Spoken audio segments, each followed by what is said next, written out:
apologies. I accidentally hit the button before I meant to. What I was saying, Lady Jessica is a Bene Gesserit, okay? And Bene Gesserits are basically the most ass-kicking bitches in the entire fucking galaxy, okay? Bene Gesserits have this ability, it's called the Voice, where they can basically make anyone do anything they want. They're also kind of like witches, and they've got kind of a bad reputation among some people. Anyway, Lady Jessica, she's a badass, okay? She's pretty much one of the coolest Bene Gesserits ever. And she was told by the other Bene Gesserits to have a daughter who would then be wed to House Harkonnen and thereby end the feud between House Harkonnen and House Atreides. But because she loved her Duke so much and because he wanted a son so badly, she had Paul Atreides, okay? And no matter what version, Paul is friggin' eye candy, okay? And he also goes a bit batshit, but that's, you know, another thing. So anyway, House Atreides is given control of Arrakis, which is the only planet in the galaxy that produces spice.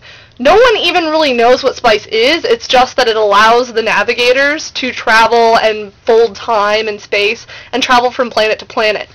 So anyway, House Atreides gets Dune, which was originally owned by House Harkonnen.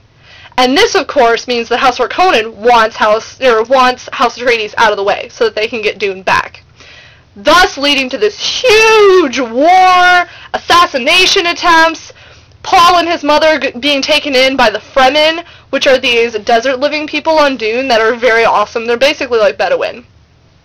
And then Paul learns the secret of the spice, all this crazy shit happens, and it just goes on from there. I don't want to spoil everything for you because this is an amazing series. And even if you don't like reading sci-fi, you should definitely check out the movies and the miniseries because they're beautiful, they're really well acted, it's awesome sci-fi, and I mean, yeah, they're like 6 hours long, but there's so much to love in these movies, okay? For one, in this version of Dune, you've got the ridiculous hats of Dune, okay? This is a game that I've played with some friends when I've had Dune marathons. Every time a new character appears, they're always wearing a ridiculous hat of Dune. And it's just so much fun to mock it. I mean, Princess Erewhon makes her first major appearance to Paul wearing a butterfly-covered hat and dress. It's the most ridiculous thing I've ever seen. Anyway, Dune, okay? This series is epic, okay? The very first time I saw the original 1980s version of Dune by David Lynch, I was probably 6 or 7 years old, and it was shown on the Sci-Fi Channel, back when it was Sci-Fi, not Sci-Fi.